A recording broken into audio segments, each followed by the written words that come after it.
Allahu Allahu Allahu Allah Allahu Allahu Allahu Allah. Assalamualaikum warahmatullahi wabarakatuh. Alhamdulillah, அல்லாஹ்வின் கருணையினால் இன்று சூரத்துல் மாஇதா முடிவு பெற்றிருக்கிறது. இன்று ஓதப்பட்ட பொன்னிஹால் ஜுஸ்விலே சூரத்துல் மாஇதாவினுடைய கடைசியிலே ஒரு அழகான நிகழ்ச்சி ஒன்றை அல்லாஹ் நமக்கு நினைவுபடுத்துகிறான். உண்மையிலேயே நபிகள் நாயகம் ஸல்லல்லாஹு அலைஹி வஸல்லம் அவர்களின் உம்மத்தாகிய நாம் மட்டும்தான் நபி அவர்களிடத்தில் எந்த கோரிக்கைகளும் வைக்காத உம்மத். எங்களுக்கு இது வேண்டும், அது வேண்டும், எங்களுக்கு அந்த அதிசயத்தை காட்டுங்கள், இந்த அதிசயத்தை காட்டுங்கள் என்றெல்லாம் எந்த வகையிலும் நபி அவர்களுக்கு இடைஞ்சல் தராத உம்மத் என்றால் அது இந்த உம்மத் மட்டும்தான். ஏனென்றால் அல்லாஹ் ஜல்ல ஷானஹு வ தஆலா யூதர்களாக இருக்கக்கூடிய பனி இஸ்ரவேலர்களுக்கு கொஞ்சம் நஞ்சமல்ல, கேட்டுக்கொண்டே இருந்தார்கள், அல்லாஹ் தந்து கொண்டே இருந்தார். அதையெல்லாம் இன்று ஓதப்பட்ட வசனங்களிலே அல்லாஹ் சொல்கிறான். அவர்களை தீர் என்கிற திடலிலே 40 ஆண்டுகள் அல்லாஹ் வைத்ததை சொல்கிறான். கால இன்ன ஃபீஹா, அந்த தீ என்ற திடலிலே முஹக்கமத்தும், அவர்களை தங்க வைத்து 40 ஆண்டுகள் அவர்களுக்கு உணவு. அந்த தீ என்ற திடலிலே எந்த வகையான முகடும் இல்லாமல், எந்த வகையான ஒதுங்குமிடம் இல்லாமல் வெட்ட வெளியிலே அல்லாஹ் அவர்களை தங்க வைத்தான். உடனே ஹதரத் மூசா அலைஹிஸ்ஸலாத்து வஸ்ஸலாம் அவர்களிடத்திலே கோரிக்கை வைத்தார்கள். யூதர்கள், பனி இஸ்ரவேலர்கள், அவர்களைத்தான் யூதர்கள் என்று நாம் சொல்கிறோம். என்ன கோரிக்கை வைத்தார்கள்? இந்த தீ என்ற திடலிலே, வெட்ட வெளியிலே, பனி கொட்டுகிற இடத்திலே, வெயில் அப்படியே சுட்டெரிக்கிற இந்த பூமியிலே ஒதுங்குவதற்கு எந்த இடமும் இல்லாத இந்த இடத்திலே கொண்டு வந்து எங்களை தங்க வைத்திருக்கிறீரே மூசாவே, உங்களுடைய ரப்பிடத்தில் கேட்டு எங்களுக்கு இரவானால் வெளிச்சம் வேண்டும், பகலானால் நிழல் வேண்டும், நாங்கள் உடுத்திக் கொள்வதற்கு உடைகள் வேண்டும், நாங்கள் உண்ணுவதற்கு உணவுகள் வேண்டும், நாங்கள் எங்கே போவோம் என்று கேட்டபோது ஹதரத் மூசா அலைஹிஸ்ஸலாத்து வஸ்ஸலாம் அவர்கள் ரப்பிடத்திலே கோரிக்கை வைக்கிறார்கள். யா அல்லாஹ், இப்படி சொல்கிறார்களே, என்ன செய்யலாம்? அல்லாஹ் சொன்னான், இரவானால் அவர்கள் இருக்கிற பகுதியிலே ஒரு நெருப்பு பந்தம் ஒன்று சுற்றி சுற்றி வரும், அவர்களுக்கு வெளிச்சம் தருவதற்காக. ஆனால் அந்த நெருப்பினுடைய உஷ்ணம் வராது, வெளிச்சம் மட்டும் வரும் என்று அல்லாஹ் சொன்னான். நெருப்பு பந்தம் சுற்றுகிறது, ஆனால் உஷ்ணம் வராமல் வெளிச்சம் மட்டும் வருகிறது என்றால் சரி, காலை பொழுது புலர்கிற நேரத்தில் சென்றுவிடும். வந்த வெளிச்சம் அது என்னது? அது சூரியனா இல்லை சந்திரனா? அது என்னது? யாரது? அதை எந்த ஒரு அறிவும் கண்டுபிடிக்க முடியவில்லை. அல்லாஹ்வின் தரப்பிலிருந்து வந்த ஒரு வெளிச்சம்.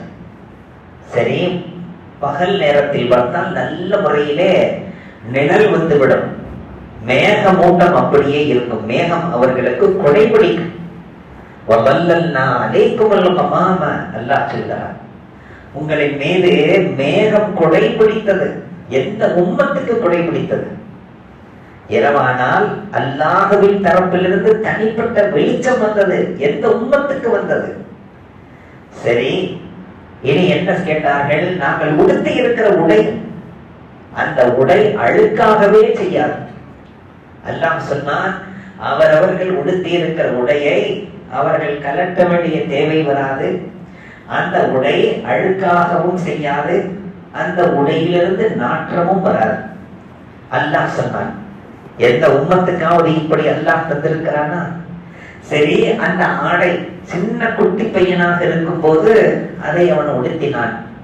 40 ஆண்டுகள் என்றால் அவன் வளரும் போது, அவன் வளர வளர அவனது ஆடையும் சேர்ந்து வளரும், அவன் உயர உயர ஆடையும் சேர்ந்து உயரும். மீண்டும் கேட்டார்கள், சாப்பிடுறதுக்கு எங்க போறது என்று கேட்ட போதுதான் அல்லாஹ் சொன்னான், அவர்களுக்கு மண்ணு செல்வாவை நாம் அனுப்புவோம். என்ன அனுப்புவோம்? மண்ணு செல்வாவை அனுப்புவோம். இந்த சல்வா என்று சொன்னால் காடை கௌதாரி, அது பொறிக்கப்பட்ட நிலையிலே வந்தது என்கிறது ஒரு கவுல். இன்னொரு கவுல், அங்கே சுற்றி கொண்டிருக்கும் கூட்டம் கூட்டமாக அதை போய் பிடிக்க போனால் அது பறக்கவே செய்யாது. என்றால் அல்லாஹுவினால் அவைகள் ஹுக்கும் செய்யப்பட்டவைகள். உன்னை பிடிக்க வருவார்கள், நீ அவர்களுக்கு இணைந்து கொடு, அவர்களுக்கு இசைந்து வா, அவர்களுக்கு இணங்கி போ என்று உத்தரவிடப்பட்டிருக்கிறது. எனவே எந்த பறவையும் பறக்காது. பிடிக்க போனால் அது அப்படியே தன்னை முழுமையாக கட்டுப்படும். அதை அவர்கள் பொறித்து சாப்பிட்டார்கள். இல்லை இல்லை, பொறிக்கப்பட்டே வந்தது என்று வருகிறது. அதே போன்று மண்ணு என்று சொன்னால் ஆங்காங்கே இருக்கக்கூடிய தாவரங்கள், அந்த தாவரங்களுடைய இலைகளிலே பனி போன்று படர்ந்திருக்கும். அதை அப்படியே வழித்து சாப்பிட்டால் இன்றைய ஐஸ்கிரீம் எல்லாம் தோற்று போகும். அவ்வளவு அழகானது. காரணம், வந்தது எங்கிருந்து? சுவனத்திலிருந்து எல்லாமா வந்திருக்கிறது. பிறகு அல்லாஹ் சொன்னான், இவர்களுக்கு நான் இவ்வளவு சௌகரியங்கள் செய்து தந்திருக்கிறேன். இவ்வளவு சௌகரியங்களை யார் அனுபவிக்கிறார்களோ அவர்கள் கவனமாக இருக்க வேண்டும். ஏனென்றால் கேட்டதெல்லாம் கிடைக்கிறது என்றால் கொஞ்சம் கவனமாக இருக்க வேண்டும். அல்லாஹ்வின் தரப்பிலிருந்து எந்த நேரம் வேண்டுமானாலும் சோதனைகள் வரலாம். நாம் எதையெல்லாம் கேட்கிறோமோ அதை கிடைக்காமல் போகிற நேரத்திலே நாம் நிம்மதியாக இருக்கலாம். ரப்பு நமக்கு ஏதோ நலவை நாடி பிற்படுத்துகிறான் என்று. ஆனால் கேட்பதையெல்லாம் ரப்பு தருகிறான் என்றால் நாம் சந்தோஷமாகி விடுகிறோம். இறைவன் நம் மீது மிகவும் பிரியமாக இருக்கிறான். அதனாலதான் கேட்கறதெல்லாம் கொடுக்கிறான். கேட்கிறதையெல்லாம் கொடுத்தான் அல்லாஹ் பனி இஸ்ரவேலர்களுக்கு. கடைசியாக அவர்களை பார்த்து அல்லாஹ் சொன்னான், உங்களுக்கு வாழ்நாள் முழுக்க நீங்களும் சரி, உங்களது சந்ததிகளும் சரி, கியாம நாள் வரையிலும் கேவலத்தை சந்திப்பீர்கள். இதுதான் முடியும். வாழ்நாள் முழுக்க உங்களுக்கென ஒரு தனி நாடு இருக்காது. அடுத்த நாடுகளை அபகரித்துத்தான் நீங்கள் வாழ்வீர்கள். எந்த நேரமும் உங்களது நாட்டுக்கு ஆபத்து காத்தே இருக்கும். எந்த நேரமும் நீங்கள் ஊரை விட்டு விரட்டப்படுவீர்கள். எந்த நேரமும் உங்களை தூட்டோடு அழிக்கப்படும், வேரோடு பிடுங்கப்படும். நீங்கள் கேவலம் உங்கள் மீது சாட்டப்பட்டிருக்கிறது என்று அல்லாஹ் சொன்னார். அப்படி என்றால் மண்ணு செல்வா இறங்கினது என்னாச்சு? தீகு என்ற திடலிலே காட கௌதாரி கொடுத்தது என்னாச்சு? தீகு என்ற திடலிலே அவர்களுக்கு இவ்வளவு சௌகரியங்களை செய்து தந்தது என்ன ஆயிற்று? ஞாபகங்களை அல்லாஹ் தருகின்ற போது மிக கவனமாக வாழ வேண்டும் என்பதை தான் இந்த நிகழ்வெல்லாம் நமக்கு காட்டுகிறது. நாம் ஞாபகங்களை கேட்டுக்கொண்டே இருக்கிறோம். அல்லாஹ் இன்னும் கொடு, இன்னும் கொடு, இன்னும் கொடு இருக்கிறோம். அல்லாஹ் தந்து கொண்டே இருக்கிறான்.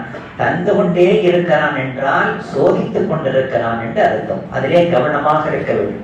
எனவேதான் ஆன்மீக பெரியார்கள் நமக்கு சொல்லித் தருகிறார்கள், உங்களது வாழ்க்கையிலே நீங்கள் நினைத்தது நிறைவேறாமல் போய்கொண்டே இருந்தால், நீங்கள் கேட்பது கிடைக்காமல் இருந்து கொண்டிருந்தால், நிராசை உள்ளத்திலே வந்து போகுமேயானால், நிராசை, அப்சோஸ், ஐந்தாஹோசத்தானே, இது நமக்கு கிடைக்க வாய்ப்பே இல்லை என்கிற அளவுக்கு உள்ளத்திலே நிராசைகள் அதிகமாகும் போது நீங்கள் எடுத்துக்கொள்ள வேண்டிய மருந்து என்ன தெரியுமா? இஸ்திக்ஃபார். எந்த அளவுக்கு நீங்கள் அதிகம் அதிகம் இஸ்திக்ஃபாரை சொல்லிக் கொண்டே இருப்பீர்களோ அல்லாஹ் காரியங்களை கைகூட வைப்பான். காரியங்கள் நிகழ ஆரம்பித்து விடும். இஸ்திக்ஃபாரை நாம் தொடங்கிவிட்டால் அல்லாஹ் நமக்கு தர வேண்டியதை மிக நேர்த்தியாக மிகச் சிறப்பாக தந்திடுவான். இன்னும் என்ன செய்வான் தெரியுமா? அதை தருகிற போது அதை நாம் தவறாக பயன்படுத்தி விடாமல் இருக்கும் வகையிலே நம்மை பாதுகாக்கவும் செய்வான். எதனுடைய பரக்கத்தினால்? இஸ்திக்ஃபாரின் பரக்கத்தினால். சரி, வாழ்க்கையிலே நெருக்கடி வருகிறது, வஜீபனம், ஆனால் அதிலே பரக்கத்தே இல்லை. வருகிறது வஜீபனம், ஆனால் பிரச்சனைக்கு மேல் பிரச்சனைகளாக இருக்கிறது. குடும்பத்திலே சண்டையும் சச்சரவுமாக இருக்கிறது. அண்ணன் தம்பிகளுக்கு மத்தியிலே நிம்மதி இல்லை. தங்கைகளுக்கு மத்தியிலே நிம்மதி இல்லை, சண்டையாக இருக்கிறது, குழப்பமாக இருக்கிறது, வறட்சியாக இருக்கிறது. பலமாக வாழ்ந்த குடும்பம், ஆனால் இப்பொழுது இருட்டாக இருக்கிறது. இந்த நிலை வந்து விட்டால் அவர்கள் எடுத்துக்கொள்ள வேண்டிய மருந்து என்ன தெரியுமா? லா ஹவ்ல வலா குவ்வத இல்லா பில்லாஹில் அலியில் அதீம். இதை காலையும் மாலையும் 313 தடவை ஓதும் வழக்கத்தை ஏற்படுத்திக் கொள்ள வேண்டும். நான் முதலில் சொன்னேன் அல்லவா, இஸ்திக்பார். அதை காலையிலே 100 தடவை சொல்லிக் கொள்ள வேண்டும், மாலையிலே 100 தடவை சொல்லிக் கொள்ள வேண்டும், இரவு உறங்குவதற்கு முன்பாக 113 தடவை சொல்லிக் கொள்ள வேண்டும். மொத்தம் எத்தனை தடவை ஆகிவிட்டது? 313 தடவை ஆகிவிட்டது. இப்படி நாம் ஓத பழகி கொண்டால் பிறகு பாருங்களேன் அல்லாஹ்வுடைய நியமத்துகள் எப்படி எல்லாம் இருக்கிறது என்று. இந்த இரண்டையும் தெரிந்து கொண்ட பிறகு மூன்றாவது ஒரு செய்தியை நாம் தெரிந்து கொள்ள வேண்டும். அது என்ன? அல்லாஹ் நமக்கு நியமத்துகளை தந்து விட்டான், வீடு வாசல்களை தந்து விட்டான், சொத்து சுகங்களை தந்து விட்டான், வாகனங்களை தந்து விட்டான், வசதிகள் வந்து விட்டது, நல்ல ஆடம்பரமான லக்ஸுரியான வாழ்க்கையை அல்லாஹ் வழங்கி விட்டான். இப்பொழுது உள்ளத்திலே பயம் வந்து விட்டது. எந்த நேரமும் நமக்கு சோதனை வரலாம், எந்த நேரமும் நம்மிடமிருந்து அதை பிரிக்கப்படலாம், எந்த நேரமும் நாம் இதை இழக்க வாய்ப்பு இருக்கிறது. இந்த எண்ணங்கள் வந்து நம்மை ஆட்கொள்ளுகின்ற நேரத்திலே நாம் எடுத்துக்கொள்ள வேண்டிய மருந்து என்ன தெரியுமா?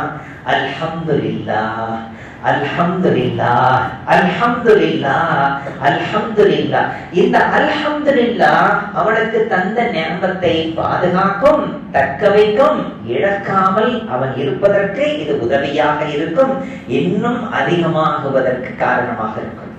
இஸ்திக்பார் இருக்கிறதே அவனது அத்துணை பிரச்சனைகளையும் நீக்கி காரியங்களை கைகூட வைக்கும். அதே போன்று லா ஹவ்ல வலா குவ்வத இல்லா பில்லாஹில் அலியில் அதீம் அவனது வாழ்க்கையிலே வறட்சி இல்லாமல் பாதுகாக்கும்.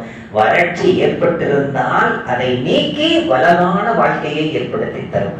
ஆக இந்த மூன்றையும் நாம் கையிலே வைத்துக் கொள்ள வேண்டும். பனி இஸ்ரவேலர்கள் கேட்டதெல்லாம் கிடைத்தது என்பதற்காக ரப்பின் நெருக்கம் பெற்றவர்கள் அல்ல.